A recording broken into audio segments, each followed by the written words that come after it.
All right, good evening, everyone. Yeah, hi, Ashutosh, good evening. Can you guys hear me? Can you guys see the screen as well?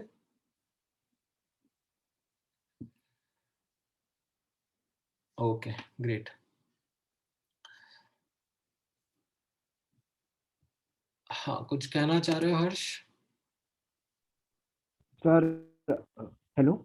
हाँ हाँ बोलो। Sir मुझे पिछले lecture से एक doubt था। हाँ हाँ बोलो ना। सर जब कैथोड रेज जो ग्लास पैनल को हिट करती तब ग्रीन ग्लो ऑब्जर्व होता, राइट? हम्म।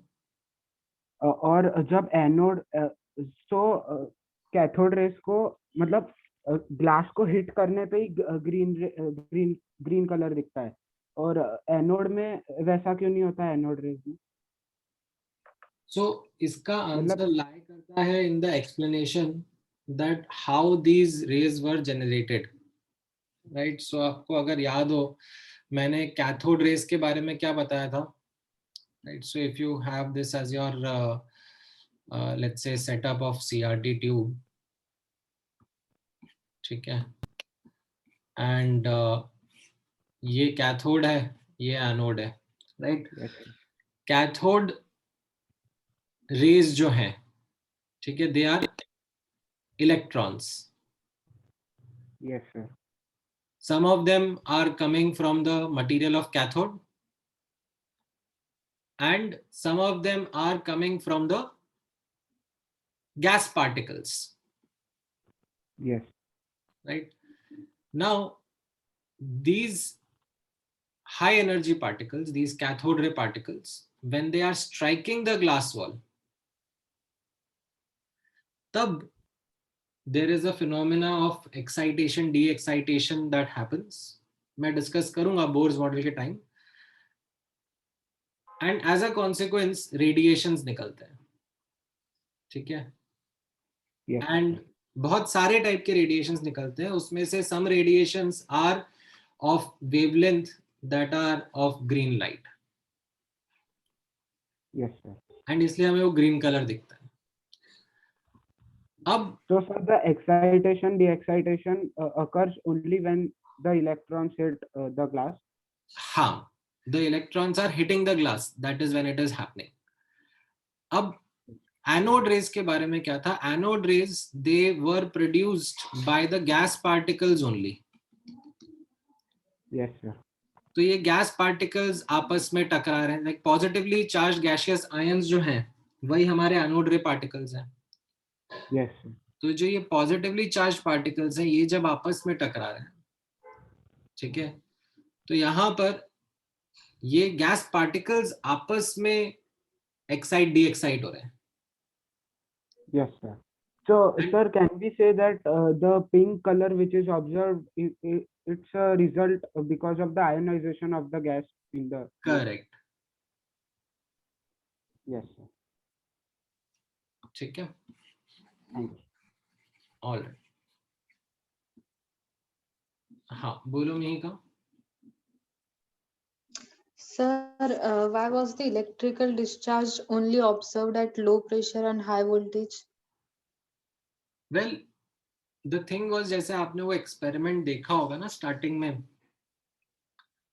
जैसे हम लोग जब वो जो वीडियो मैंने आपको दिखाया था उसमें Yes, इनिशियली पिंक ग्लो आया था, राइट? yes, एंड जब हम लोग गैस को सकआउट करते हैं सिग्निफिकेंट एक्सटेंट तक, ठीक है, गैस को हम लोग डिक्रीज करते हैं, प्रेशर डिक्रीज करते हैं, तो फिर जो इलेक्ट्रॉन्स थे उनको मौका मिला to reach the other side, to reach the glass plate and create the green glow. Otherwise इस सिस्टम के अंदर बहुत ज्यादा गैस के पार्टिकल्स हैं विच वर इंटरफेयरिंग और which were not letting us observe the green glow.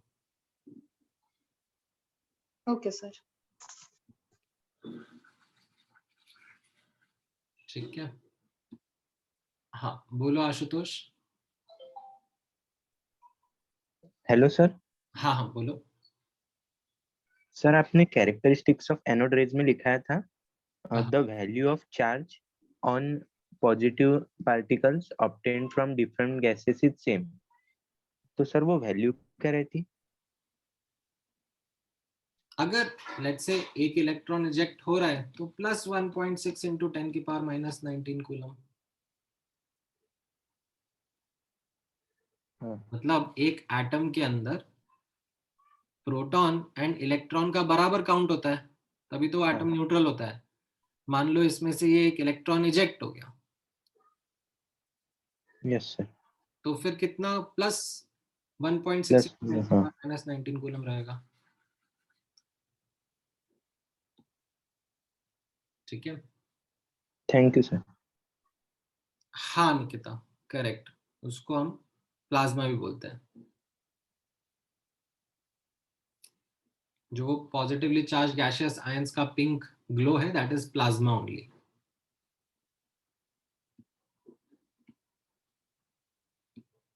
Alright, good. So आप लोग ध्यान दे रहे हो, नोट्स पढ़ रहे हो, क्वेश्चंस ट्राई कर रहे हो। मैंने लास्ट क्लास में आप लोगों को कुछ एटॉमिक टर्म्स पढ़ने के लिए कहा था from the booklet, isotope, isobar, isotones. उनमें एक्सप्लेन करने लायक जैसा कुछ नहीं है, those are just definitions, those are just terms जो कि आपको ध्यान में रखना है। एंड उन पर बेस्ड एक दो बेसिक क्वेश्चंस मैंने आप लोगों को जो बुकलेट की एक्सरसाइज है उसमें से ट्राई करने के लिए दिए थे।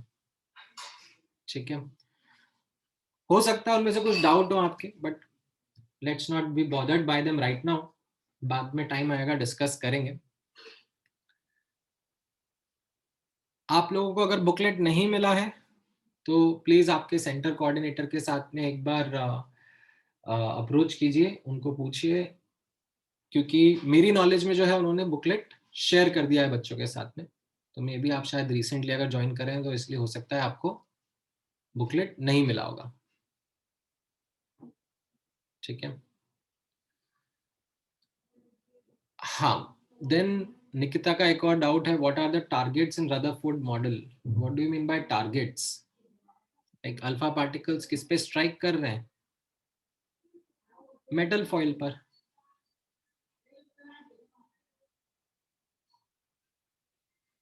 एंड उसके पीछे डिटेक्टर स्क्रीन है which is coated with zinc sulphide to detect where the alpha particles are going after passing through that gold foil.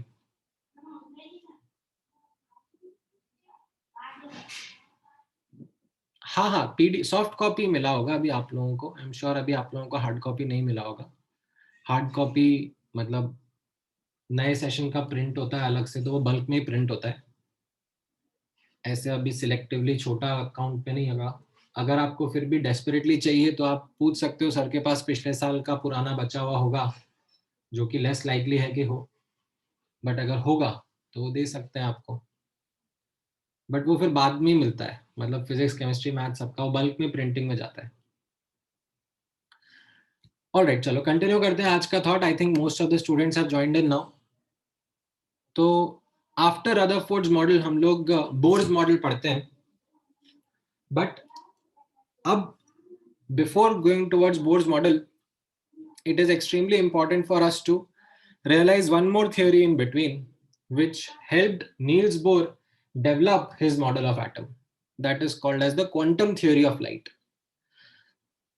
So directly quantum theory पे जाने के पहले थोड़ा सा एक historic perspective यहाँ पे gain करते हैं about how the understanding of light got developed in the scientific community. So long back, light की understanding and like light as an area of interest and area of research was there since the beginning itself.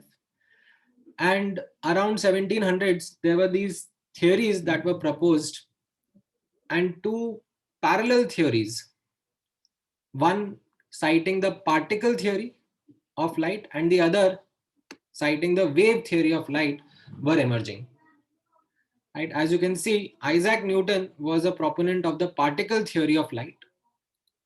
What does that mean? According to Isaac Newton, light was made up of tiny particles called corpuscles. And based on that, he was able to explain some of the common observed phenomena of light, like reflection, refraction, and all of that. However, another scientist, Christian Huygens, was of this opinion that light behaves like waves. What do I mean by waves? I think आप लोगों को एक basic understanding about waves है. Observing something as simple as common like ripples in a pond, right? So those are examples of waves in water traveling from one region to another region. Now both these theories were in debate with each other. However, this debate was put to rest by an experiment called as Young's double slit experiment, which favored the wave theory. It explained that light behaves like waves. Now, what was this experiment? इसकी mathematical details etc. में तो जाने की हमें ज़्यादा ज़रूरत नहीं है, but I would recommend you to go through this video. मैं आप लोगों के साथ chat पे share कर देता हूँ. थोड़ा सा लंबा वीडियो है. It's a 7-minute long video, but it tells the perspective about light and how Young's double slit experiment explains it. ठीक है? So let me share this link with everyone. हाँ, आई थिंक आप सबको ये chat पे मिल गया होगा. ठीक है, इस पे आप क्लिक करके जाओगे, व्यू करना. ठीक है, and then we will reconnect back. Till the time I will keep myself on mute, but आपको अगर कुछ पूछना है तो आप डेफिनेटली पूछ सकते हो. ठीक है, go ahead.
All right, great. I think most of the students have watched the video.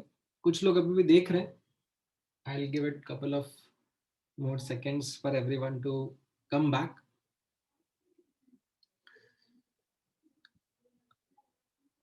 All right, कैसा लगा वीडियो आप लोगों को? कितने बच्चों ने देखा हुआ था पहले से? लाइक काफी पॉपुलर चैनल है वेरितासियम. अच्छा चैनल, इस पे काफी सारी ऐसे इंटरेस्टिंग चीजें देखने को मिलती हैं.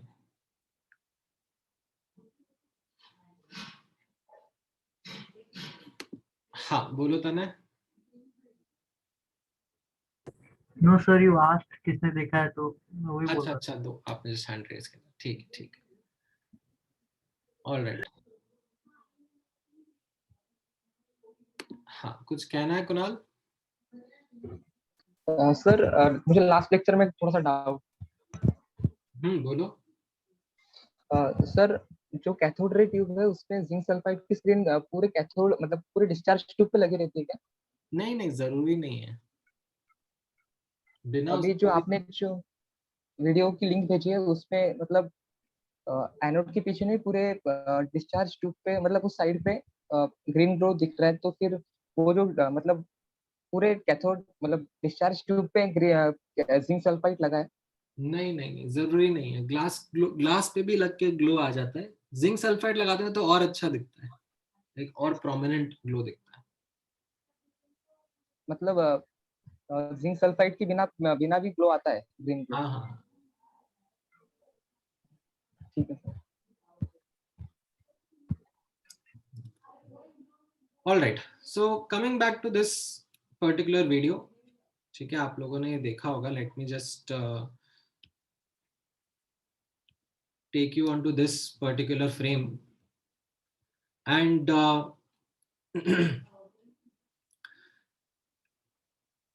यहां से आपको समझ में आया होगा about why instead of 2 spots there are multiple spots that were seen on that second screen. ठीक है, मैं एक बार दोबारा आप लोगों को क्विकली एक्सप्लेन कर देता हूं. सो यहाँ पे नोटिस करना, ये सेटअप कैसा था यंग्स डबल स्लिट एक्सपेरिमेंट का सिंप्लीफाइड वर्जन. अगर आप देखना चाहोगे तो यहां से आपका लाइट आ रहा है. ठीक है, and here you have slits. This is like screen 1. ठीक है, and this is like screen 2. Screen 1 में you have 2 slits.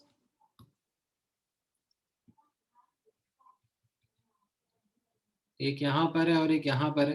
And the important aspect about these slits must be that these slits must be narrow. ठीक है, very very narrow. बड़े होंगे तो फिर काम नहीं चलेगा. मतलब अगर आपने लेट से अगर हमको अपने नॉर्मल घर पे इस एक्सपेरिमेंट को रिक्रिएट करना है तो आई कैन रेकमेंड आपको एक लेजर लाइट चाहिए होगी. ठीक है, लेजर लाइट बेस्ट रहेगी क्योंकि उसमें एक ही कलर रहता है. ठीक है, सनलाइट यूज करी इन दिस वीडियो तो उसमें मल्टीपल कलर्स थे इसलिए वो ऐसे डिफरेंट डिफरेंट कलर्स दिखे. बट अगर आप लेजर लाइट यूज करोगे लेट से रेड या ग्रीन तो आपके लिए ज्यादा अच्छा होगा. ठीक है, तो आप अगर लेजर लाइट लो. और स्लिट्स के लिए क्या करना, आपके पास घर पे स्टेपलर के पिंस तो रहते ही हैं. ठीक है, स्टेपलर के पिंस रहते हैं तो आप लोग क्या करना, 1 2 3 स्टेपलर का एक लाइक ऐसा आता है ना पूरा एक यू नो क्या बोलूं मैं, पूरा एक गुच्छा आता है स्टेपलर्स का. राइट, ऐसे बहुत सारे स्टेपलर्स एक साथ होंगे तो उसको तोड़ देना और इस तरीके से तोड़ना कि 3 स्टेपलर रहे. ठीक है, 3 स्टेपलर होने से क्या होगा, उनके बीच में 2 गैप क्रिएट होंगे. ठीक है, so if I am like zooming in over है स्टेपलर 1 स्टेपलर 2 स्टेपलर 3, तो इनके बीच में जो ये गैप है, ठीक है, ये आपके लिए स्लिट का काम कर जाएगा. एंड फिर उसके थ्रू आप लाइट को थ्रो करना and see what is the pattern that you will see on the wall in front of you. तो यहां पर कैसा पैटर्न देखने को मिला, rather than just दो ऐसे, एक स्लिट के करस्पॉन्डिंग और दूसरे स्लिट के करस्पॉन्डिंग यहाँ पे ऐसे दो ब्राइट स्पॉट्स दिखने की जगह what you saw was an entire pattern over here. ठीक है, कैसा पैटर्न? यहाँ पर like this is a bright region, ठीक है, and there is a dark region, right? Bright region कौन सा है? Multiple bright regions देखने को मिले.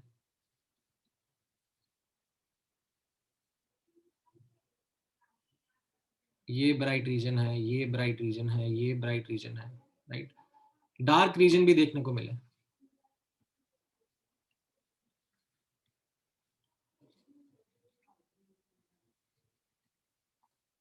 राइट, जैसे ये वाला डार्क रीजन है, राइट, ये वाला डार्क रीजन है, and so on so fourth. Now this particular aspect which you came across was something which is a wave property. This is shown strictly by waves and not by particles. ठीक है, if Newton would have been correct, तो यहाँ पर कैसा है, light के particles आ रहे होते और एक ब्राइट स्पॉट यहाँ पर और एक ब्राइट स्पॉट यहाँ पर, बस ऐसा दिख रहा होता. Now what is this interference? ठीक है, ये जो यहाँ पर दिख रहा है स्क्रीन 2 पर, what we are seeing is called as an interference pattern. Now what do I mean by this interference pattern? Notice करना that this is a wave property. When two waves, ठीक है, notice करना particle nature versus wave nature में, ठीक है, when two particles are interfering with each other, मान लो ये एक पार्टिकल लेफ्ट टू राइट आ रहा है, दूसरा पार्टिकल राइट टू लेफ्ट आ रहा है, तो आपस में जब ये मीटअप करेंगे तो उसको हम लोग क्या कहते हैं? कोलिजन. ठीक है, when they meet up with each other. Versus एक वेव आ रही है लेफ्ट टू राइट, ठीक है, and for the sake of simplicity identical wave आ रही है राइट टू लेफ्ट. ठीक है,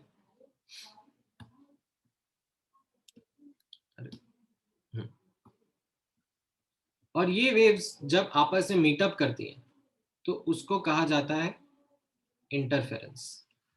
पार्टिकल्स जिस तरीके से मीटअप करते हैं वर्सेस वेव्स जिस तरीके से मीटअप करती हैं, ये दोनों कंप्लीटली डिफरेंट फिनोमेना होते हैं. And that is why the left hand side is called as particle nature and the right hand side is called as wave nature. Now what light was showing in this experiment was this property of interference. So what happens during interference? That is the next logical question in your mind, that what happens during this phenomena of interference. So iske liye bhi ek video explanation would be something which will be of a good help. ठीक है, notice करना वो video explanation कैसे help करेगा आपको. Let me share this another video that I had. ठीक है, इसका चाहिए तो ऑडियो म्यूट कर लेना क्योंकि इसके ऑडियो में एक डिस्टर्बिंग सी बैकग्राउंड नॉइज है. आपको इसमें सिर्फ वीडियो और जो टेक्स्ट लिखा होगा वो देख लोगे तो भी समझ में आ जाएगा. ठीक है, पूरा देखने की जरूरत नहीं है. Late me just quickly, in fact रुक जाओ, चलो मैं इसको अपनी स्क्रीन पे ही शो करता हूँ ताकि मैं साथ में पैरेलली एक्सप्लेन कर पाऊँ. ठीक है, दिख रहा है स्क्रीन?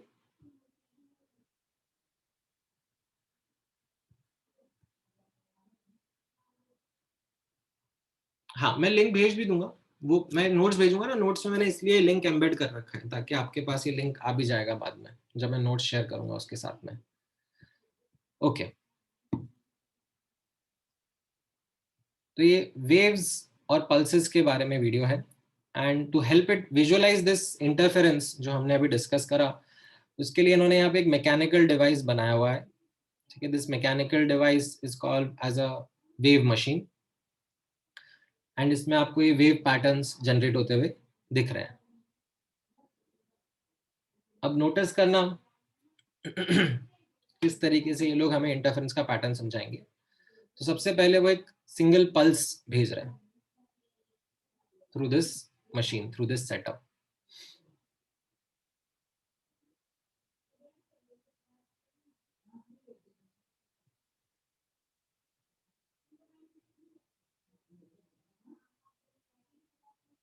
ठीक है, तो एक सिंगल पल्स भेजा, तो एक क्रेस्ट और ट्रफ बन गया, राइट। आपको ये क्रेस्ट और ट्रफ समझ में आता है? आप लोगों ने इतना तो वेव्स के बारे में थोड़ा पढ़ा ही होगा। ये मीन पोजीशन है ना, और ये मीन पोजीशन के ऊपर जो पीक बना उसको हम लोग क्रेस्ट बोलते हैं, और जो नीचे है मीन पोजीशन के उसको हम लोग वैली या फिर ट्रफ बोलते हैं।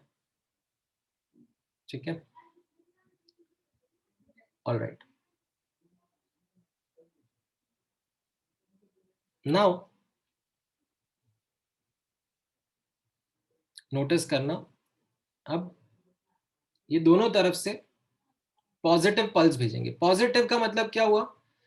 पॉजिटिव का मतलब है बेसिकली जो, चलो मैं दिखाता हूं यहां पर आपको। तो इनको पॉजिटिव क्यों बोला?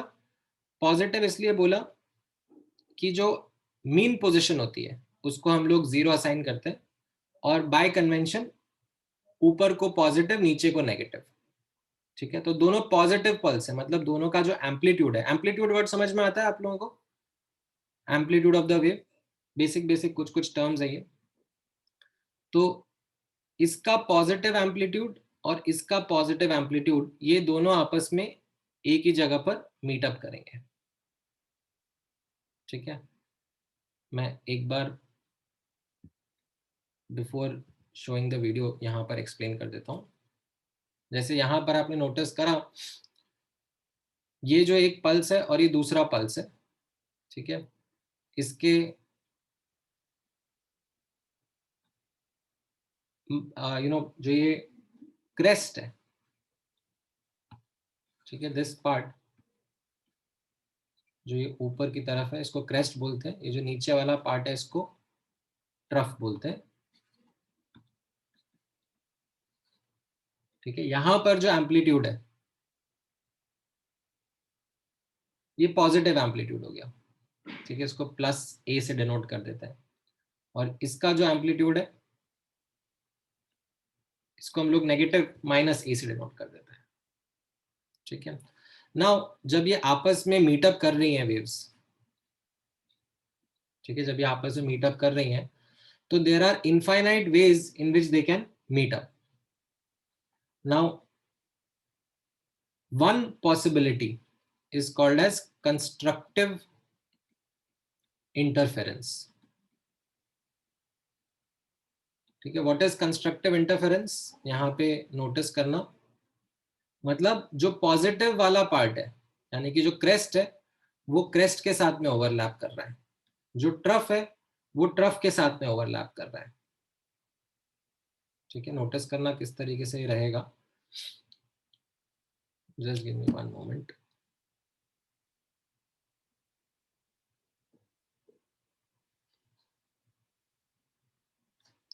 हैंग कर गया ये, कुछ प्रोसेसेस हटा देता हूँ मैं। तो कंस्ट्रक्टिव इंटरफेरेंस क्या हुआ यहाँ पे नोटिस करना,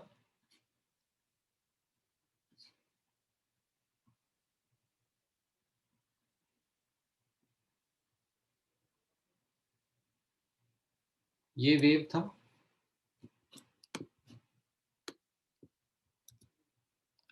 ठीक है, दूसरा वेव आया, एंड दूसरा वेव इस तरीके से आया कि क्रेस्ट एंड क्रेस्ट आपस में मिल गया, ट्रफ एंड ट्रफ आपस में मिल गया। ठीक है, तो जो रिजल्टेंट वेव होगा वो होगा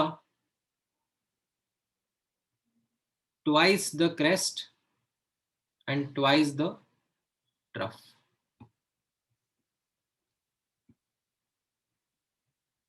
ठीक है, ये आपस में एडअप कर जाते हैं।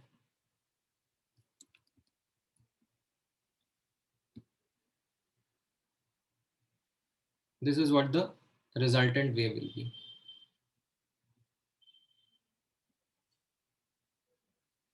Or you can say resultant pulse would be. Another possibility is that they meet up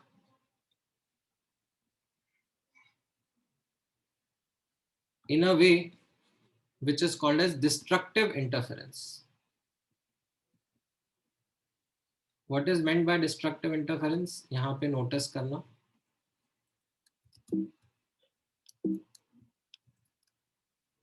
So ये एक वेव आया, ठीक है, ये दूसरा वेव आया, एंड ये आपस में इस तरीके से मिल रहे हैं that इसको मुझे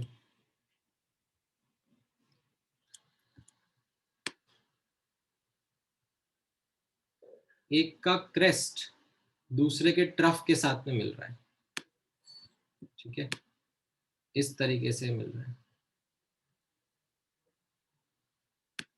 ठीक है.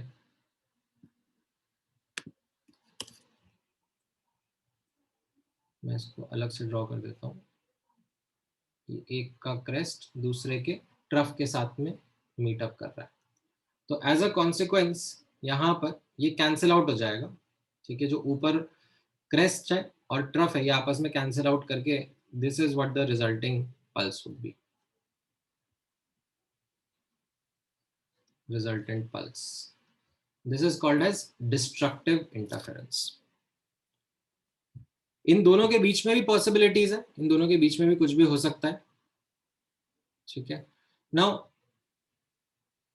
इसकी बेटर अंडरस्टैंडिंग एक बार हम उस वीडियो के थ्रू वापस से समझते हैं, ठीक है. अब आपको वीडियो ज्यादा अच्छे से समझ में आएगा.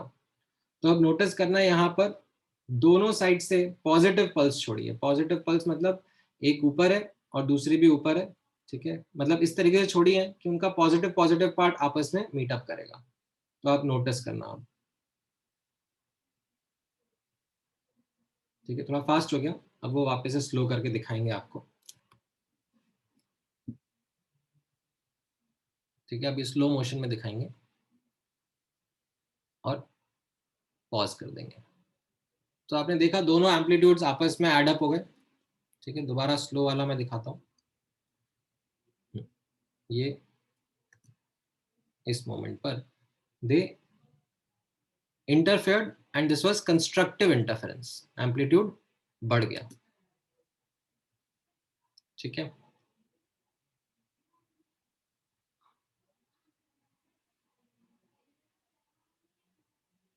So this was an example of constructive interference, ठीक है. अब दो ऑपोजिट पल्सेस भेज रहे हैं, मतलब एक का क्रेस्ट दूसरे के ट्रफ के साथ में ओवरलैप करेगा.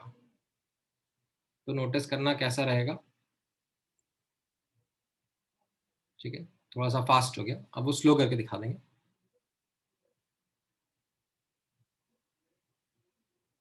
राइट, समझ में आया यहाँ पे क्या हुआ? दोनों ने एक दूसरे को कैंसिल आउट कर दिया. तो that was an example of a destructive interference, ठीक है. यहाँ पे आपस में क्रेस्ट एंड ट्रफ आए थे, एक ही जगह पे मीट करे and they cancelled out each other, ठीक है. देन उसके बाद क्या हो गया? जो लेफ्ट से राइट आ रही थी वो अपने रास्ते चली गई वेव या पल्स, और जो राइट से लेफ्ट आ रही थी वो पल्स अपने रास्ते चली गई, ठीक है.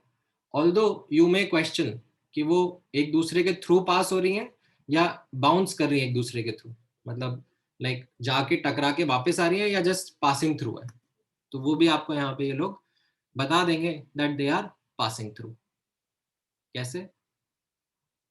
नोटिस करना, एक तरफ से दो पल्स भेजेंगे और एक तरफ से एक पल्स,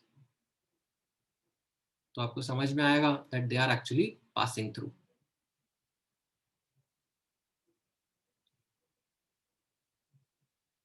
ठीक है. सो यहां पर what you observed is a wave property which is called as interference. दो waves यहां पे ली, for sake of simplicity identical waves ली, एक लेफ्ट टू राइट आ रही है, एक राइट टू लेफ्ट जा रही है, and then they meet up, ठीक है. Now as a consequence of them meeting up, interference happens. Now interference के बहुत सारे वेज हो सकते हैं, बहुत सारी पॉसिबिलिटीज हो सकती हैं, ठीक है। मतलब ये एक वेव आ रही है और ये दूसरी वेव आ रही है, ठीक है, वो मान लो इस तरीके से मीटअप कर गई, ठीक है, कैसे भी मीटअप कर सकती है ना। तो रिजल्टेंट क्या होता है, उनको एक दूसरे के ऊपर सुपर इम्पोज करा जाता है एंड वो रिजल्टेंट दे देते हैं। तो यहां पर दो एक्सट्रीम रिजल्ट्स हैं वो दिखाए गए। एक बार जब क्रेस्ट और क्रेस्ट आपस में ओवरलैप कर गए तो उसे कंस्ट्रक्टिव इंटरफेरेंस कहा गया, या फिर अगर क्रेस्ट और ट्रफ आपस में ओवरलैप कर गए तो उसे डिस्ट्रक्टिव इंटरफेरेंस बोला गया, ठीक है। हाँ, करेक्ट। हाँ बोलो हर्ष। सर जब डिस्ट्रक्टिव इंटरफेरेंस हो रहा तब अ, वो जो रिजल्टेंट पल्स है वो तो जीरो है ना। उस मोमेंट पर। अ, हाँ सर, तो वो उसी मोमेंट पे क्यों है, पूरी वेव शांत क्यों नहीं हो गई फिर? नहीं नहीं, पूरी वेव कहाँ भेजी, सिर्फ नहीं पल्स ही तो भेजा ना। नहीं, मतलब वीडियो में देखा ना कि जो पल्स मैंने लेफ्ट से भेजा था और जो पल्स मैंने राइट से भेजा था, हम्म। अगर उन्होंने उन दोनों में डिस्ट्रक्टिव इंटरफेरेंस हुआ फिर भी हम्म, वो एक मोमेंट के लिए जीरो जीरो हो जाता है उनका रिजल्टेंट, हाँ, और फिर वो नॉर्मल हो जाता है फिर से। तो सर करेक्ट। ऐसा क्यों होता? So this is what I'm trying to help you understand as a difference between particle nature and wave nature. Particle nature जो है उसमें अगर ये एक पार्टिकल और आइडेंटिकल पार्टिकल, ठीक है, ये दोनों ऑपोजिट डायरेक्शन से आ रहे होते, आइडेंटिकल वेलोसिटी होती, तो आप law of conservation of energy लगाते, law of conservation of momentum लगाते, basically Newton's laws of motion लगाते। आपने अभी शायद नहीं सीखे हैं वो, बट आप लगाते तो उससे आपको पता पड़ता कि हमारा आउटकम क्या आया, ठीक है। Now when we talk about waves, they don't follow the same laws as the particles are following, ठीक है। So it's a different kind of a behaviour which waves are showing. नहीं सर, मेरा doubt ये है कि एक moment के लिए तो वेव जीरो हो गई ना, मतलब एम्पलीट्यूड जीरो हो गया ना, करेक्ट, तो फिर वापस वो रीजनरेट क्यों हो रही है वेव? मतलब क्योंकि ये वेव्स ने आपस में एक दूसरे को for that moment when they met up, they interfered with each other, ठीक है। सर सो ये एक वेव जो है वो लेफ्ट से राइट जा रही है, दूसरी वेव राइट टू लेफ्ट आ रही है, ठीक है। बीच में जब वो मिल रहे हैं तो वो आपस में कोलाइड नहीं कर रहे हैं, ठीक है, they aren't undergoing the collision, that is what we know about particles. They are passing through. हाँ, they are passing through each other. Okay, so sir, interference would be only for a moment. हाँ, interference would be for the moment when those waves are overlapping each other.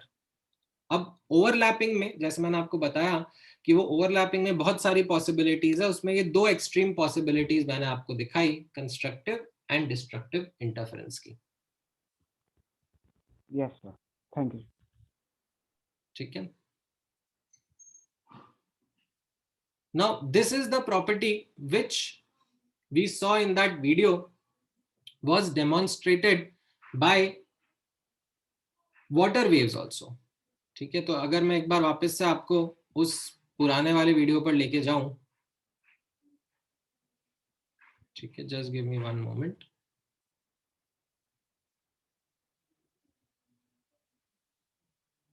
तो ये पुराने वाले video में somewhere around hair, हाँ, ठीक है। यहां पर क्या हो गया, यहां पर ये दो सोर्स ऑफ वेव्स क्रिएट किए गए और वो दोनों सोर्स पे जो दोनों सोर्स से जो वेव्स आ रही हैं वो आपस में इंटरफेयर कर रही हैं, ठीक है। तो आप यहाँ पे नोटिस कर सकते हो ये इस बॉल से आने वाली वेव्स हैं और वो उस बॉल से आने वाली वेव्स हैं, और जहां पर ये इंटरफेयर कर रही हैं वहां पे सम लोकेशंस में आप नोटिस करो वाटर कैसे उठा हुआ है, ठीक है। तो यहां पर क्या हो रहा होगा, यहां पर कंस्ट्रक्टिव इंटरफेरेंस हो रहा होगा, ठीक है। यहां पर आप नोटिस करोगे तो वाटर कैसा है, फ्लैट है, तो इन लोकेशंस पर डिस्ट्रक्टिव इंटरफेरेंस हो रहा होगा। तो उसी तरीके से इंस्टेड ऑफ वाटर, यहाँ पे आप मान के चलो कि लाइट की वेव्स आ रही है वाटर वेव्स की जगह। जो दो स्लिट्स थी, एक स्लिट से भी लाइट आ रही है, दूसरी स्लिट से भी लाइट आ रही है, एंड वो आपस में इंटरफेयर कर रही है। एंड जहां जहां पर जैसे ये उठा हुआ है, कंस्ट्रक्टिव इंटरफेरेंस हो रहा है, वहां वहां पर ब्राइट स्पॉट दिख रहा है, और जहां जहां पर ये फ्लैट है वहां पे डार्क स्पॉट दिख रहा है, डार्क रीजन दिख रहा है। ठीक है, जो कि थोड़ा सा आगे यहाँ पे ये इस वाले फ्रेम में बताया कि जहां जहां पर, अब क्योंकि इसमें मल्टी कलर यूज करे इसलिए डिफरेंट डिफरेंट सनलाइट यूज करे इसलिए डिफरेंट कलर्स दिख गए। अगर आप सिर्फ एक कलर की लाइट यूज कर रहे होते तो आपको और क्लियर इंटरफेरेंस पैटर्न दिखता। ठीक है, यहाँ पे ऐसे मान लो रेड कलर की लेजर लाइट यूज कर रहे होते तो यहाँ पे एक रेड स्पॉट, फिर ये डार्क स्पॉट, ठीक है, फिर यहाँ पे रेड स्पॉट, ठीक है, फिर डार्क स्पॉट, फिर रेड स्पॉट, इस तरीके से एक पैटर्न इमर्ज होता। ठीक है, so this was the understanding of wave nature of light। ठीक है, इतना पार्ट समझ में आया आप सबको? कुछ डाउट है तो पूछ लो। हाँ बोलो आदि। सर अगर वेव आइडेंटिकल नहीं होती हाँ तो डिस्ट्रक्टिव और डिस्ट्रक्टिव इंटरफेरेंस होता, तो फिर जिसका एम्पलीट्यूड ज्यादा है वो हमें दिखता। हाँ हाँ, मतलब सी अगर ये जो इंटरफेरेंस है इसको जो लॉ गवर्न करता है that is called as law of superimposition. तो उसमें कैसा रहेगा, एक वेव है, ठीक है, और मान लो ये दूसरा वेव है, ठीक है, अब जहां जहां पर ये आपस में मीटअप हो गए, ठीक है, इस रीजन में मान लो ये मीटअप होते हुए दिख रहे हैं, तो इसमें अब आपको बस क्या करना होता है, जो रिजल्टेंट निकलता है वो निकलता है इनके एम्पलीट्यूड्स को एड अप करके। तो जैसे मान लो इस पॉइंट पर क्या एम्पलीट्यूड रहेगा वो मुझे निकालना है, तो मैं जो पहली वेव है उसका एम्पलीट्यूड देखूंगा वो है +x, जो दूसरी वेव है उसका एम्पलीट्यूड देखता हूँ -y, ठीक है, क्योंकि नेगेटिव में है।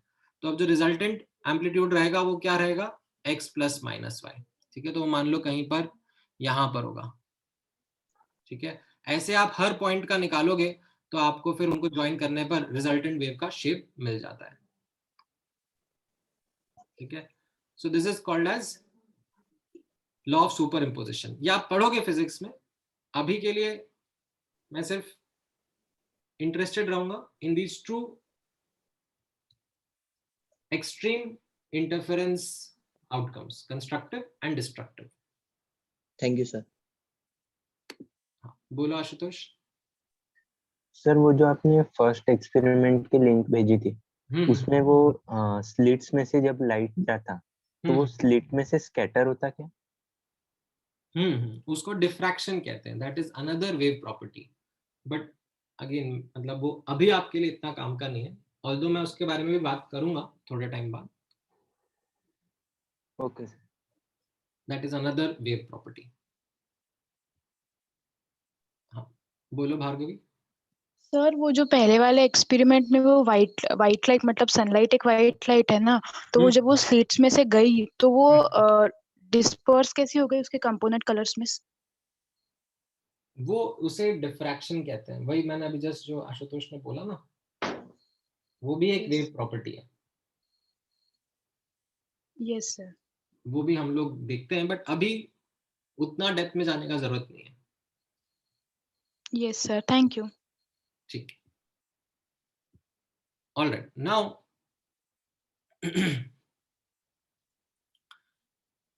अब नोटिस करना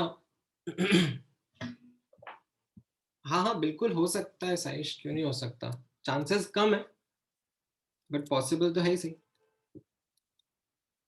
उसके लिए like you need a little more smooth environment।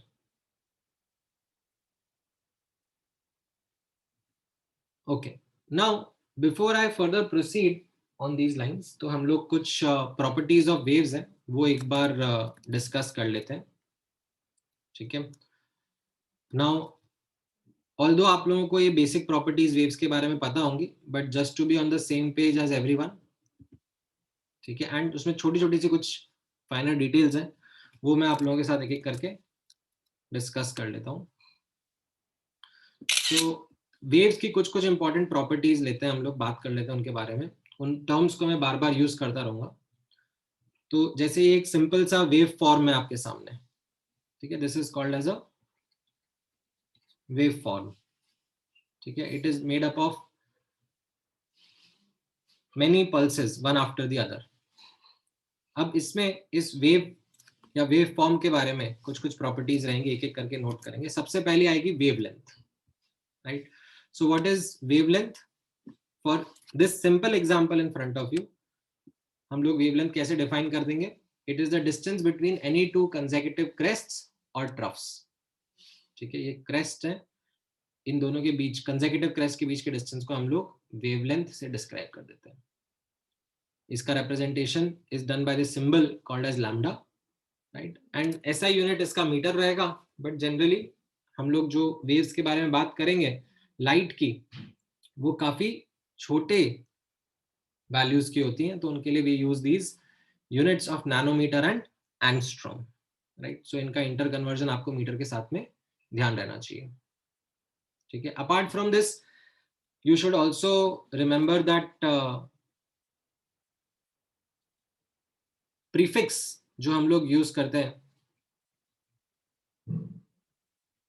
Prefix of power of 10, right, ये आप लोगों को आते हैं?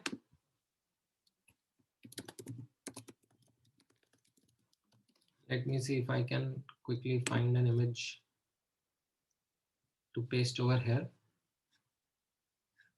Deci, centi, milli, micro, nano, pico, femto, atto, ये सब सुना है आप लोगों ने?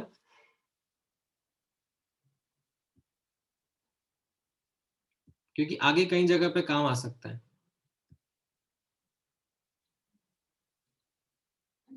ठीक है, तो यहाँ पर 10 की पावर्स की जो मैग्नीट्यूड रहते हैं, उनका हमारा एक प्रीफिक्स रहता है।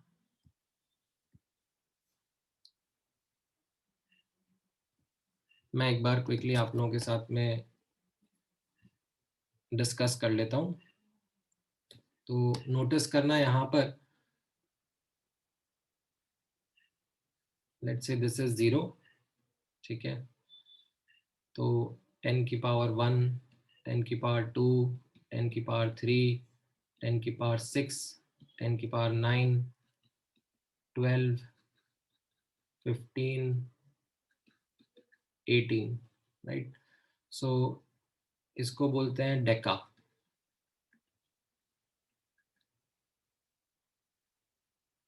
ठीक है, हेक्टा, किलो, मेगा, गीगा, टेरा,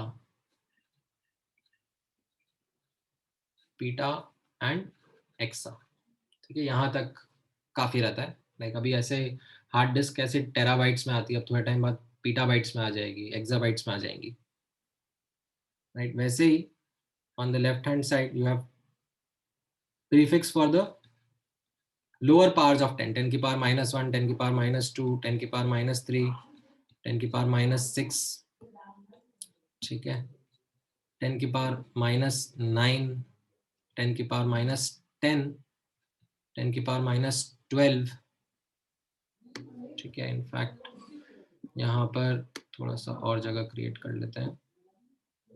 सो 10 की पावर -15, 10 की पावर -18, कैसा रहता है? This is called as deci, centi, milli, micro, nano, ठीक है। 10 की पावर -10, इसको हम लोग ऐसे एंगस्ट्रॉम बोलते हैं, ठीक है। This is something which is a bit special, this is only for length, ठीक है, बाकियों के लिए ये यूज नहीं किया जाता। सिर्फ लेंथ मेजरमेंट्स में यूज किया जाता है। अदरवाइज ये प्रीफिक्स जो है ये हम लोग किसी भी यूनिट के लिए यूज करते हैं। जैसे मान लो यू हैव वॉल्यूम मेजरमेंट, तो हम लोग मिलीलीटर यूज करते हैं। मास मेजरमेंट है, मिलीग्राम्स यूज करते हैं। यूनिट लेंथ का मेजरमेंट है तो मिलीमीटर यूज करते हैं, राइट। सो ये जो प्रीफिक्स है ये कॉमन है बहुत सारे यूनिट्स के लिए, बट ये एंगस्ट्रॉम जो है ये हम सिर्फ लेंथ के लिए यूज करते हैं। मास, वॉल्यूम, इन सब के लिए मत यूज कर लेना, ठीक है। 10 की power -12 is pico, femto and atto, ठीक है। ये इतना आप लोगों के लिए काफी रहेगा।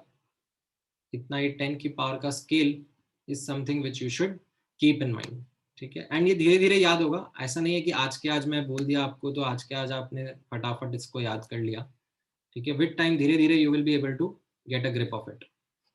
इंटर कन्वर्जन्स फटाफट फटाफट करने आने चाहिए, ठीक है। जैसे for example if I say 1 nanometre is how many angstrom, तो आप बता पाओगे फटाफट कितना होता है?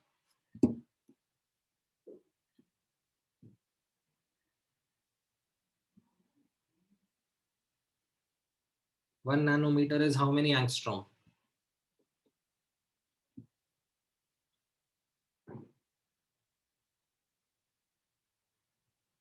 हाँ करेक्ट विघ्नेश, करेक्ट कृष्णा, हाँ करेक्ट आशुतोष। नहीं मिहिका, आपने केयरलेस मिस्टेक कर दिया, देखो। करेक्ट मृणाल, करेक्ट आदि, राइट शुभम। सो इसमें कैसा है, जल्दबाजी नहीं करनी है, ठीक है। आप अपने अपने हिसाब से कर सकते हो। जैसे for example I know 1 nanometre is 10 की पावर -9 मीटर, ठीक है।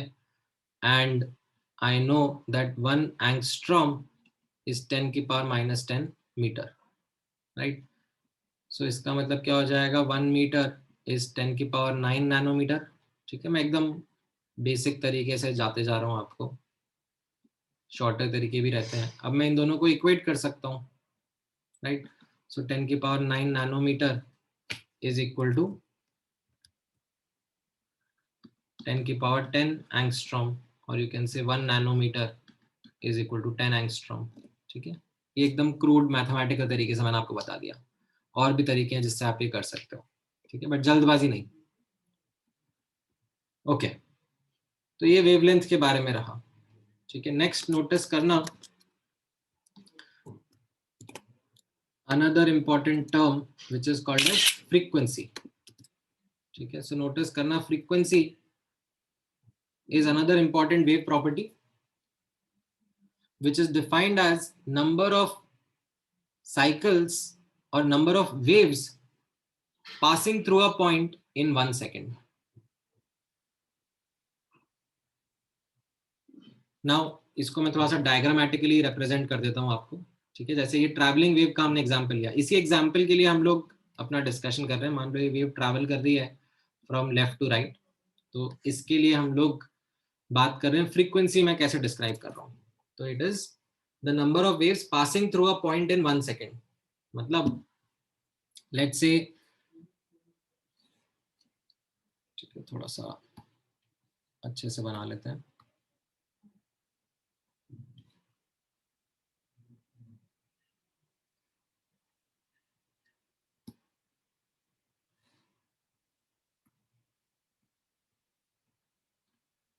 मान लो ये हमारा रेफरेंस पॉइंट है, ठीक है। This is our reference point and t is equal to 0 पर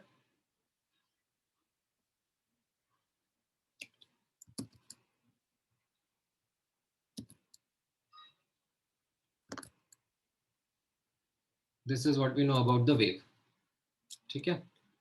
अब नोटिस करना, लेट्स से आफ्टर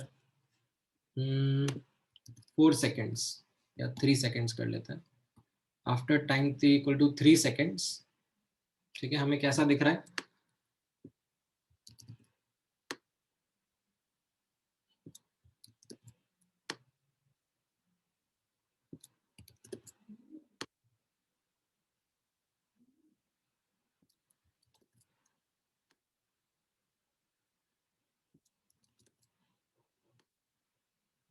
इस तरीके से दिख रहा है, ठीक है. This is what we saw after t equal to 3 seconds.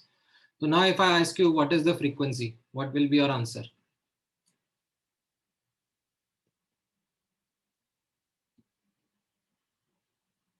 इस पॉइंट के across how many cycles have passed? ये एक लैम्डा, फिर ये दूसरा लैम्डा, फिर ये तीसरा लैम्डा, ये चौथा लैम्डा एंड ये पांचवा लैम्डा. तो 5 wavelengths have passed in 3 seconds. So this will be your frequency, 5 cycles per second, ठीक है, और hertz, ठीक है. This is also the SI unit, ठीक है. 3 सेकंड में पास हुए ना.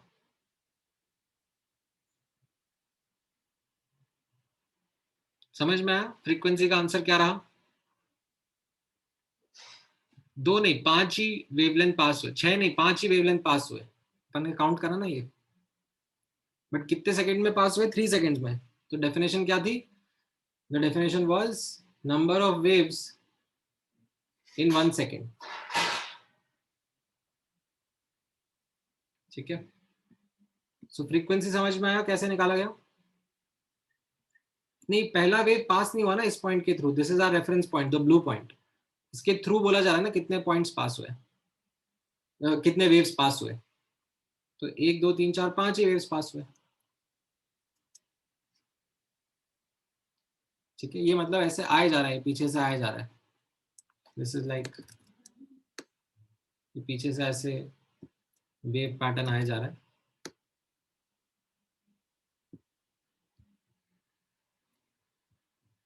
ऑल राइट, नाउ एक दो और क्विक डेफिनेशंस हैं, एक दो कुछ और पॉइंट्स हैं, उनके ऊपर भी आप नोटिस करना.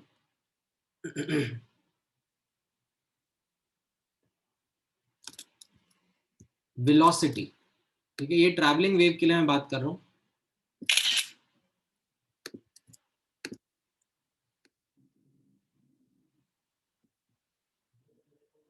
नाउ नहीं, frequency will be 5/3, not 5/3 cycles or 5/3 waves per second. So your frequency will be 5/3 hertz, not 5 per second. बोला जा रहा है ना, डेफिनेशन पे फोकस तो करो, ठीक है. Alright, velocity of a wave क्या रहेगा? Velocity of a wave, right, it is the linear distance travelled in 1 second, right. So distance is equal to speed into time, right. now अब यहां पे आप नोटिस करना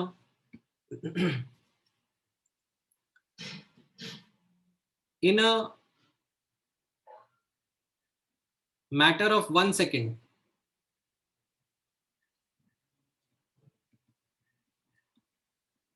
in 1 second, how many waves pass through a point?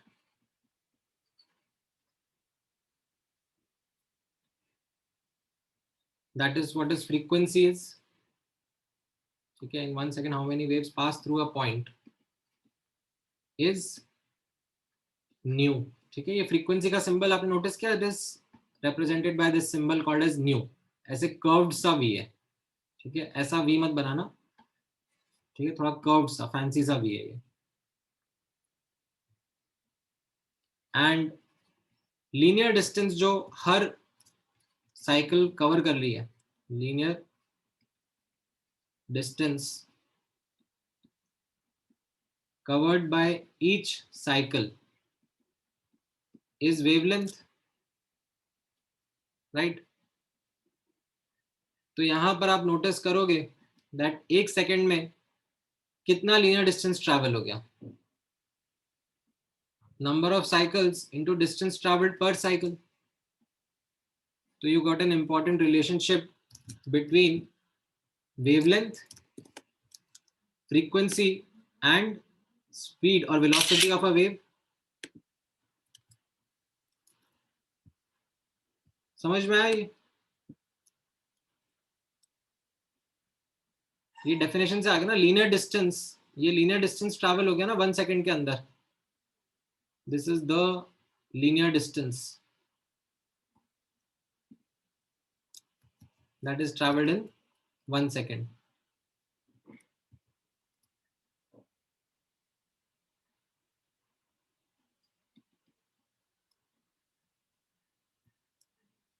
Is this clear with everyone?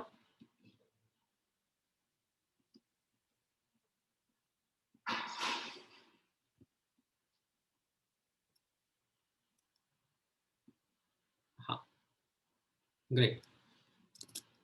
All right, then एक दो और quick definitions है, which is something which you already know. Simple definition है. There is amplitude.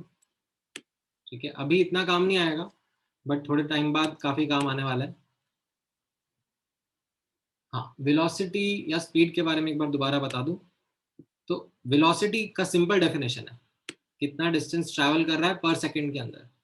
अब velocity of wave है तो wave कितना distance travel कर रहा है, right. So if you look at this diagram again, तो यहां पर आप नोटिस करना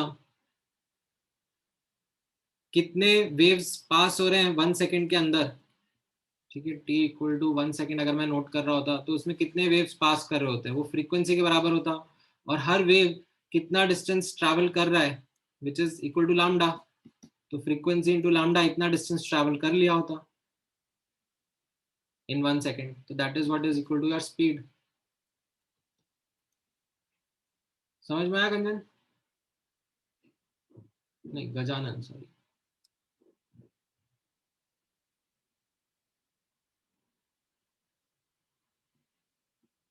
हाँ बोलो.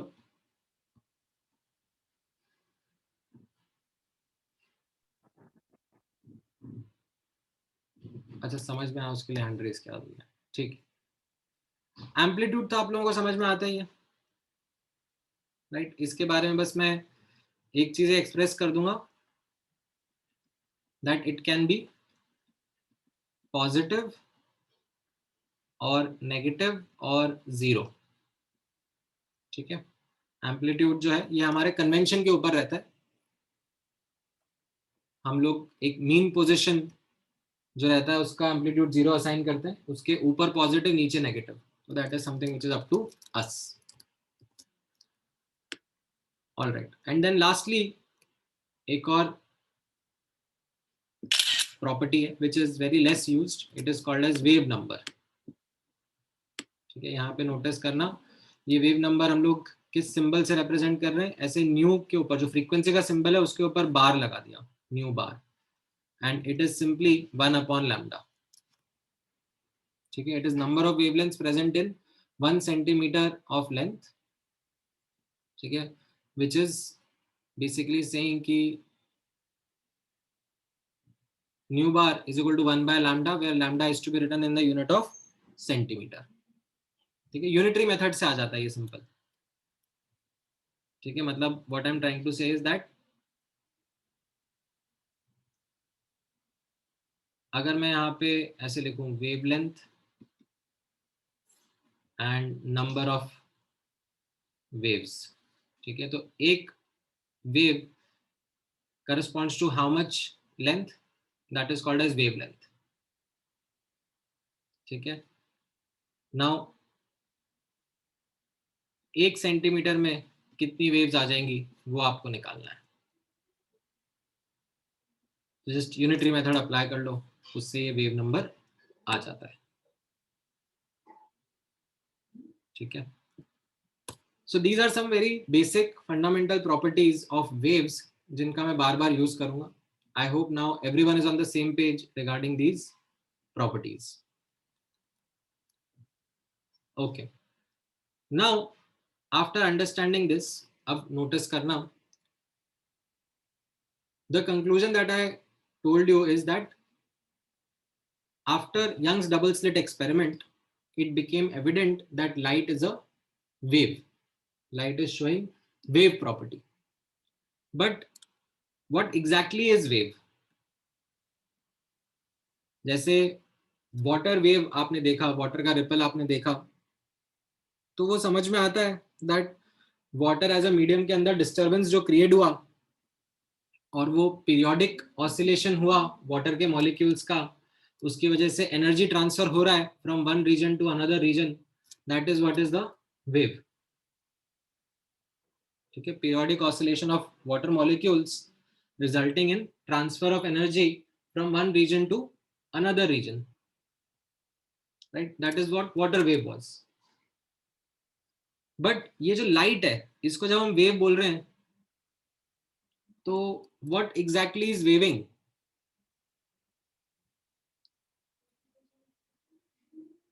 Does anyone have an answer to it? When we say light is a wave,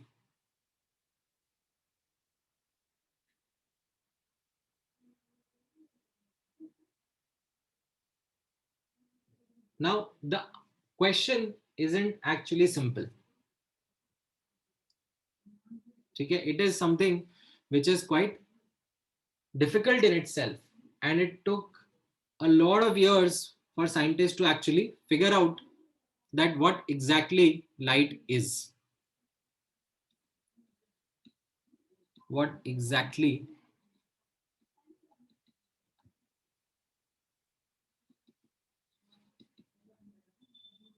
light is. ठीक है, या is light actually, मेरी इंग्लिश भी इतनी अच्छी नहीं है, so what exactly is light? I think ये ज्यादा करेक्ट इंग्लिश होगा. That is the question. तो what happens is, बहुत सालों तक wave theory of light was the dominant theory, and उसके हिसाब से light की जो properties है, like reflection, refraction, interference, diffraction, polarization, ठीक है, ये सारी properties जो light real world में हमारे सामने show करती है, जो हम observe कर पाते हैं, वो सारी properties हम लोग समझने लगे. However, exactly what is light? Like what is it? It is made up of. What is it that is waving when we call light as a wave was still a question. Okay. Now, some students are giving me the answer about light is photon or made up of photons. That is something which wasn't something which came up till very late. Right? हम लोग एक historical perspective में जा रहे हैं, तो अब notice करना that around 1870s, ठीक है, James Clerk Maxwell, and he was considered as a god of physics at that point in time. The theories that he gave, the path-breaking equations that he gave were considered to be like the end of physics at that time. कि भाई सब कुछ explain कर दिया.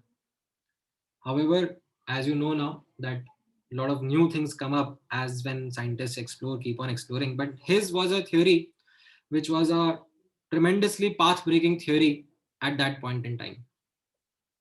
जैसा मैंने आपको first lecture में भी बताया था that 1850s के अराउंड जब ये कैथोड रे ट्यूब एक्सपेरिमेंट भी हुआ था, उस टाइम पर the primary area of research amongst scientist was electricity and magnetism. तो उस टाइम पर इलेक्ट्रिसिटी अलग से स्टडी होता था, मैग्नेटिज्म भी अलग से स्टडी होता था. ठीक है, कैसी एक बेसिक अंडरस्टैंडिंग थी हमारे सामने? एक बेसिक अंडरस्टैंडिंग कुछ इस फॉर्म में थी that there is a fundamental property called as charge. ठीक है, क्या होता है charge? Like we don't know. It is a fundamental property that exist around us in the universe. ठीक है, like mass is a fundamental property, वैसे charge is a fundamental property that exists around us in the universe. And what we understand is that a charged particle produces an electric field. Okay? And that electric field exerts force on other charged particles. Itna basic understanding tha about electric field या electricity at that point in time. फिर magnetism के बारे में भी एक understanding था जो कि अलग था. ठीक है, मैग्नेटिज्म के बारे में जो अंडरस्टैंडिंग था वो चार्ज से रिलेट नहीं किया गया था। पहले मैग्नेटिज्म को एक अलग से फंडामेंटल प्रॉपर्टी माना जाता था कि you know that there are naturally occurring certain substances which show magnetic properties, and उसको भी स्टडी किया जाता था। बट बाद में पता पड़ा, ठीक है, when James Maxwell gave his theory of electromagnetism, in this theory he explained, he gave a comprehensive explanation that magnetism कोई अपने आप में फंडामेंटल प्रॉपर्टी नहीं है। इनफैक्ट मैग्नेटिज्म का origin lies in charge only. And क्या बेसिक अंडरस्टैंडिंग समझ में आया? That a moving charge particle produces magnetic field. ठीक है, this magnetic field exerts force on other moving charges. Now यहां पर, ठीक है, प्लीज ध्यान से नोटिस करना, I am working with certain limitations. मैं आपको अभी फिजिक्स नहीं पढ़ाऊंगा डिटेल में, तो आपके बहुत सारे क्वेश्चंस होंगे, लाइक चार्ज क्या होता है, मैग्नेटिज्म क्या होता है। इन सब के लिए देयर आर डेडिकेटेड चैप्टर्स जो आपने शायद जूनियर क्लासेस में थोड़ा बहुत पढ़े भी होंगे, एज वेल एज आप क्लास 11th 12th में जब जेई के एग्जाम की तैयारी कर रहे होगे, नीट के एग्जाम की तैयारी कर रहे होगे, तो आप पढ़ोगे। ठीक है, एक सेपरेट चैप्टर रहेगा कॉल्ड इलेक्ट्रोस्टैट्स, उसमें चार्ज क्या होता है, चार्ज की प्रॉपर्टीज क्या होती हैं, इलेक्ट्रिक फील्ड क्या होता है, इलेक्ट्रिक फोर्स क्या होता है, ये सब पढ़ाएंगे। वैसे एक चैप्टर रहेगा called magnetic field, magnetic force क्या होता है, ये सब एक्सप्लेन करेगा। अभी मैं आपको बस एक छोटा ब्रीफ हिस्टोरिकल पर्सपेक्टिव दे रहा हूं, that James Maxwell, in his theory of electromagnetism, was able to unify the ideas of electricity and magnetism, and his theory is called as theory of electromagnetism. Now, as a outcome of his theory, he was able to actually understand what light is. And notice karna, what was his simple understanding about light आती कहां से है, what is the source, where does light come from. So notice करना this particular paragraph. An accelerated charged particle produces electromagnetic wave. Now आगे क्या लिखा हुआ है? Accelerating charges produce changing or oscillating electric and magnetic field, and these fields are transmitted in form of waves called as electromagnetic wave or electromagnetic radiations. This is what light is. ठीक है, खूब सारी English हो गई, खूब सारे statements हो गए जो कि आपको शायद समझ में नहीं आए होंगे। ठीक है, तो मैं एक छोटा सा और एक्सप्लेनेशन प्रेजेंट करने की कोशिश करता हूं, यहां पे ध्यान से नोटिस करना।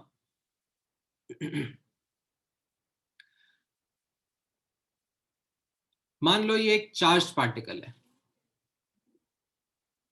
ठीक है। नाउ आपको इतना आइडिया है चार्ज पार्टिकल के अराउंड इलेक्ट्रिक फील्ड होता है। Is this something you are okay with?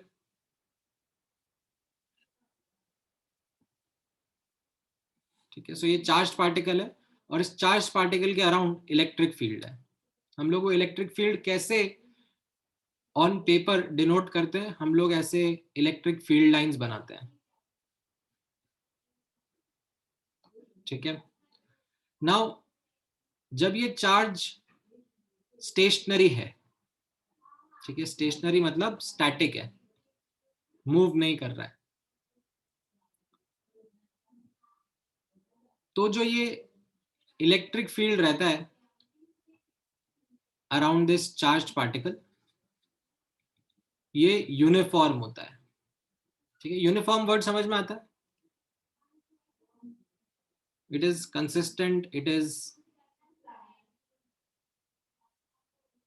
you can say, regular around this charged particle. ठीक है, when this charged particle is static, it is not moving. ठीक है, अब जैसे ही इस चार्ज पार्टिकल को मैं एक्सेलरेट करता हूं, ठीक है, इफ इट अंडरगोज एक्सेलरेशन, ठीक है, देन व्हाट हैपेंस इज, ये जो इलेक्ट्रिक फील्ड था ये अब यूनिफॉर्म नहीं बचता, ठीक है, ये इलेक्ट्रिक फील्ड डिस्टर्ब हो जाता है। एंड जो ये डिस्टर्बेंस होता है ये पीरियोडिक डिस्टर्बेंस रहता है, ठीक है। क्यों रहता है उसमें मत जाना, ठीक है, ज्यादा क्यों में मैं जा नहीं पाऊंगा आप लोगों के लिए, बट जो ये इलेक्ट्रिक फील्ड है वो डिस्टर्ब हो जाता है इन अ पीरियोडिक मैनर, जिसको हम लोग कह रहे हैं कि ये ऑसिलेट करता है, जैसे पेंडुलम ऑसिलेट करता है ना, वैसे ये इलेक्ट्रिक फील्ड ऑसिलेट करने लगता है। And according to what James Maxwell had discovered is that यहां पर जब इलेक्ट्रिक करंट, ठीक है, जब इलेक्ट्रिक फील्ड ऑसिलेट करता है, ठीक है, चेंज करता है, उससे मैग्नेटिक फील्ड प्रोड्यूस होता है। तो यहां पर because of this accelerating charge particle, ये इलेक्ट्रिक फील्ड जो था ये ऑसिलेट हुआ, जिसकी वजह से मैग्नेटिक फील्ड प्रोड्यूस हुआ, ठीक है, एंड ये भी ऑसिलेटिंग ही था, एंड ये दोनों साथ में प्रोपोगेट कर रहे हैं, ठीक है, ट्रैवल कर रहे हैं, ठीक है। जैसे चार्ज पार्टिकल है तो ये चार्ज पार्टिकल के अराउंड ये इलेक्ट्रिक फील्ड है, ठीक है, ये चार्ज पार्टिकल हवा में रखा है, पानी में रखा है, वैक्यूम में रखा है, उससे फर्क नहीं पड़ता, इस चार्ज पार्टिकल के अराउंड इलेक्ट्रिक फील्ड रहता है जो कि इससे ट्रांसमिट हो रहा होता है, ये इलेक्ट्रिक फील्ड ट्रांसमिट हो रहा होता है ना अराउंड द चार्ज पार्टिकल। तो यहां पर जब ये एक्सेलरेट हो जाता है चार्ज पार्टिकल, तो जो ये इलेक्ट्रिक फील्ड ट्रांसमिट हो रहा था, अब वो इलेक्ट्रिक फील्ड डिस्टर्ब हो गया, ठीक है, और जो ये डिस्टर्बेंस हुआ, इलेक्ट्रिक फील्ड डिस्टर्बेंस हुआ, उसकी वजह से मैग्नेटिक फील्ड भी जनरेट हुआ, and that together gets transmitted, and it gets transmitted at a speed of around 3 into 10 की power 8 meter per seconds, and this is what light or electromagnetic radiation is, ठीक है। Difficult है, आप लोगों को नहीं समझ में आएगा completely, which is absolutely all right, क्योंकि ये जो मैंने कॉन्सेप्ट बताया, मतलब आपने यहाँ पे नोटिस करा मैंने स्टैटिक वर्ड से एक्सेलरेटिंग चार्ज वर्ड यूज किया है, ये अपने आप में बहुत भारी कॉन्सेप्ट होता है। आप लोग जब 12th में भी चार्ज के बारे में पढ़ोगे तो जो चैप्टर आप पढ़ोगे ना उसका नाम होगा electrostatics, that is the chapter that you are going to study, because एक स्टैटिक चार्ज और उसकी प्रॉपर्टीज पढ़ना अपने आप में भारी काम है। जब ये चार्ज मूव करता है तो मैग्नेटिक फील्ड पढ़ा जाता है, जो कि और भारी काम है, और ये मैं उससे भी भारी काम बता रहा हूं कि जब चार्ज पार्टिकल एक्सेलरेट करता है। तो until and unless you are in engineering second year third year, ठीक है, या फिर you are studying pure science physics, आप मास्टर्स इन फिजिक्स कर रहे हो, तब जाके आप इलेक्ट्रोडायनेमिक्स पढ़ते हो इन डेप्थ, एंड तब ये चीजें और डेप्थ में समझाई जाती हैं। अभी क्योंकि ये इतना पार्ट ना एनसीईआरटी में दिया हुआ है, इतना बेसिक, तो मैं उसको थोड़ा सा इलैबोरेट करके आप लोगों के लिए यहाँ पे डिस्क्राइब कर रहा हूँ। कितना लेवल पे डिस्क्राइब कर रहा हूँ? इतना लेवल पे कि जस्ट थोड़ी फील आ जाए, ठीक है। ऑल्दो आपके सारे डाउट्स आंसर हो ही नहीं पाएंगे अभी, ठीक है, it is not possible to entertain all the doubts that you are going to have right now. कैसे, एक बार क्विक रिकैप कर लेना। हम लोग समझना चाह रहे हैं, ठीक है, as part of this discussion, that जो लाइट का वेव थ्योरी ऊपर दिया गया, ठीक है, ऊपर थोड़ी देर पहले ही समझाया ना, light is behaving like wave, right? So we are trying to understand that what exactly is waving, what exactly is light made up of. And उसका जो एक brief idea हमें मिला, वो मिला through this theory of electromagnetism by James Maxwell, in which he said that when a charged particle is accelerated, it produces oscillating, ठीक है, इसका एक अब visual representation देखना, ठीक है, ये चार्ज पार्टिकल है, ठीक है, ये चार्ज पार्टिकल, ठीक है, ये ऑसिलेट, ये एक्सेलरेट करा, ठीक है, ये एक्सेलरेट करा तो उससे ये लाइट जा रही है, ठीक है, दिस इज यू कैन से डायरेक्शन ऑफ प्रोपोगेशन, ठीक है, direction of propagation of light, or as we are calling it electromagnetic wave, ठीक है, ये लाइट यहाँ पे इस डायरेक्शन में प्रोपोगेट कर रही है एंड इसके परपेंडिकुलर डायरेक्शंस में, क्यों परपेंडिकुलर वो मत सोचो, वो उसके पीछे की फिजिक्स है, इसके परपेंडिकुलर डायरेक्शन में, मान लो ये एक्स एक्सिस है तो इसके परपेंडिकुलर डायरेक्शन ये वाई एक्सिस और ये जेड एक्सिस है, वाई एक्सिस के अलोंग इलेक्ट्रिक फील्ड रहेगा, ठीक है, ये इलेक्ट्रिक फील्ड इज ऑसिलेटिंग, ठीक है, इलेक्ट्रिक फील्ड बढ़ रहा है, ठीक है, इसका डायरेक्शन वाई एक्सिस के अलोंग है, ठीक है, बढ़ रहा है, कम हो रहा है, बढ़ रहा है, कम हो रहा है, ठीक है, तो ये ऑसिलेटिंग इलेक्ट्रिक फील्ड को ऐसे रिप्रेजेंट करा जा रहा है।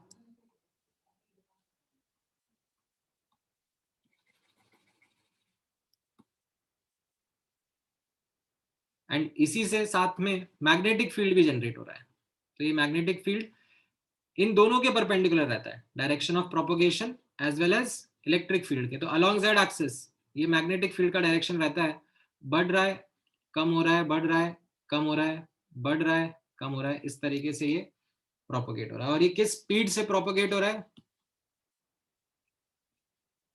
With the speed of light in vacuum, this is equal to roughly 3 into 10 raised to the power of 8 meter per second. So this together is what is electromagnetic wave. ठीक है, तो इतना एक पिक्चर आपसे बोला जा रहा है that ये ध्यान में रख लो, oscillating electric magnetic field produced by oscillating charged particles is what is electromagnetic wave. Now इसके बारे में 2-3 इंपॉर्टेंट प्रॉपर्टीज हैं, वो आप नोटिस करना, लाइक इलेक्ट्रोमैग्नेटिक वेव्स और electromagnetic radiations, they do not require any medium, ठीक है, मीडियम में भी ट्रैवल कर सकती है, लाइक वाटर में भी, एयर में भी, but it is not necessary for them to have a medium, ठीक है।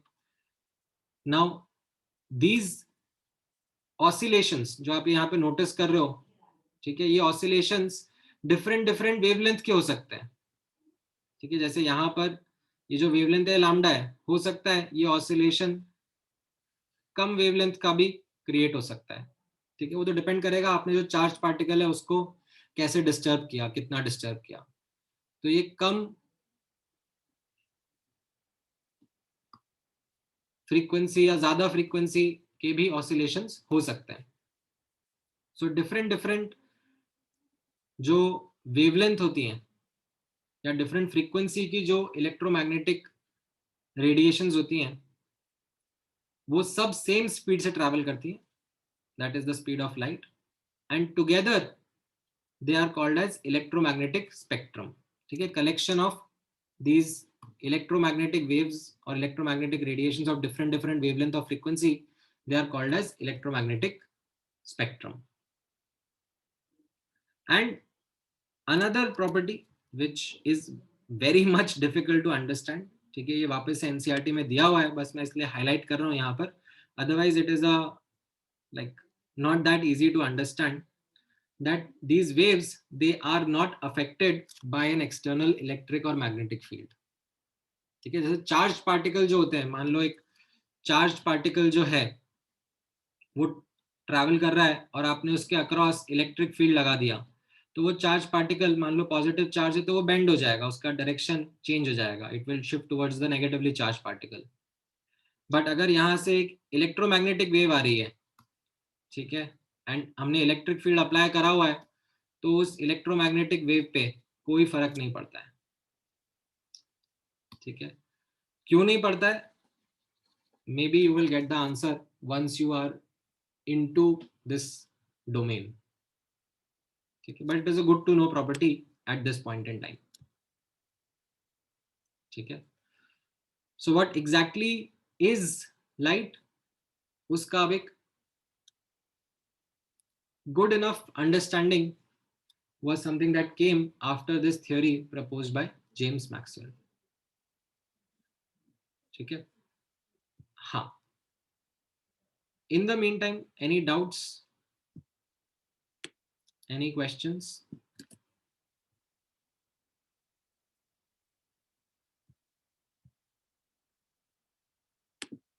All right, एक छोटा सा वीडियो और है, 5-6 मिनट का वीडियो है, I am sharing it with everyone, ठीक है। It will just give you more real world picture और real world understanding about what electromagnetic radiation is. अच्छा वीडियो है, I found it very informative, that's why I wanted to share it with everyone, so I am sharing it with everyone. आप लोग click करो and watch that video and then come back and we'll just discuss the remaining part.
Alright, so अच्छा video है, मतलब आपको कुछ starting का basic part समझ में आया होगा।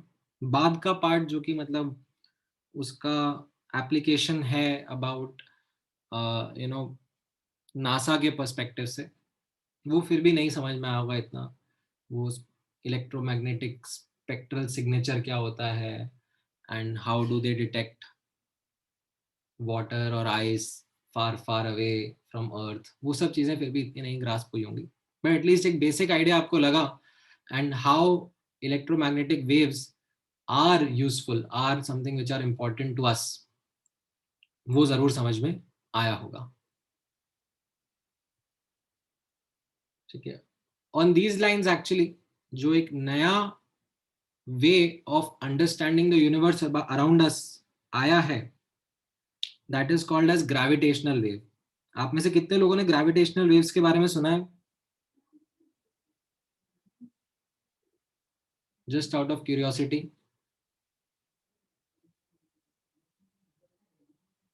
Good, there are some people around us, good good. तो अभी तक हमारी जितनी अंडरस्टैंडिंग है of the universe around us is primarily based on electromagnetic waves, these electromagnetic waves and electromagnetic radiations. अब हमारे पास में एक नया तरीका आ गया है, gravitational waves. Once there is, वो बहुत पहले आइंस्टाइन ने प्रपोज किया था कि ग्रेविटेशनल वेव्स एग्जिस्ट करती हैं, एंड वो रिसेंटली अब डिटेक्ट हो पाई हैं। So now with those gravitational waves we might be able to learn many new things about the universe. So our understanding around us is constantly evolving, right? Hopefully you guys also would someday get a chance to work in these domains, right? अभी जितना आप लोगों ने इस video में देखा उसमें से क्या क्या पार्ट याद रखने के लिए है, इंपॉर्टेंट है, वो आप यहाँ पे नोटिस कर लो।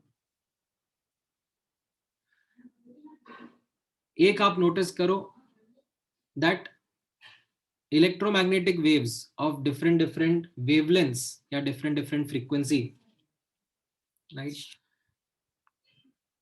उनके साथ में एक चीज क्या रिलेटेबल है, that frequency into wavelength is equal to c, is equal to constant, that is the speed of light, right? And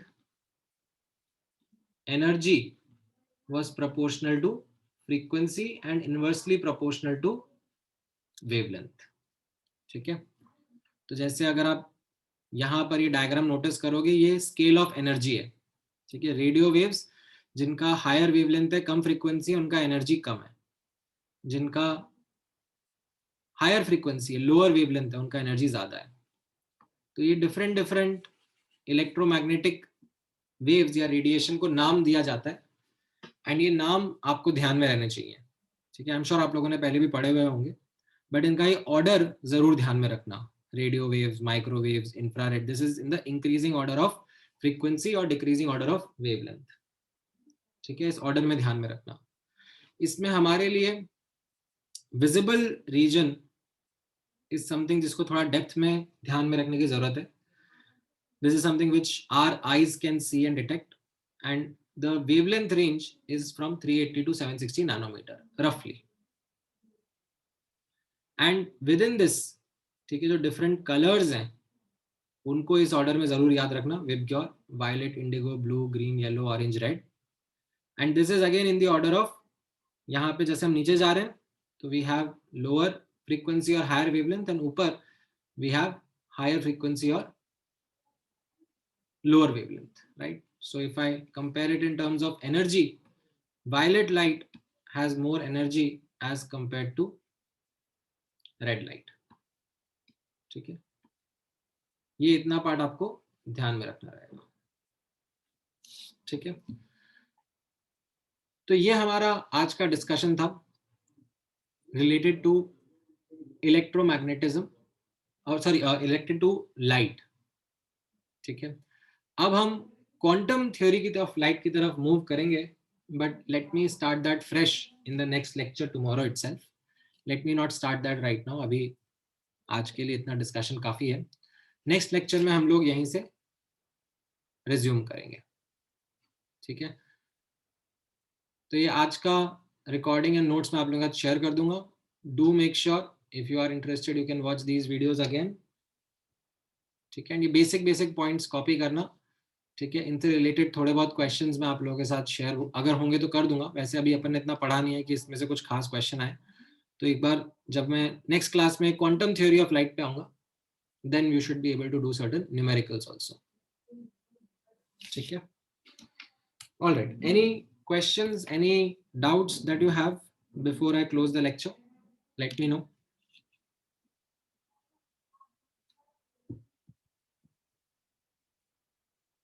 All right, wonderful. चलो ठीक है, then thank you guys. हाँ प्रणय, आप नोट्स जरूर बनाओ. मतलब आई am sharing these PDFs, but इसका मतलब ये नहीं है कि आप अपनी नोटबुक मत बनाओ. ठीक है, लिख के जब करते हैं तो ज्यादा चीजें ध्यान में रहती है, ज्यादा अच्छे से समझ में आती है. ठीक है, so I'll be sharing the notes and the recording. Make sure that you are taking them down in your own personal notebook as well. ठीक है, all right, चलो, thank you guys, take care, good night.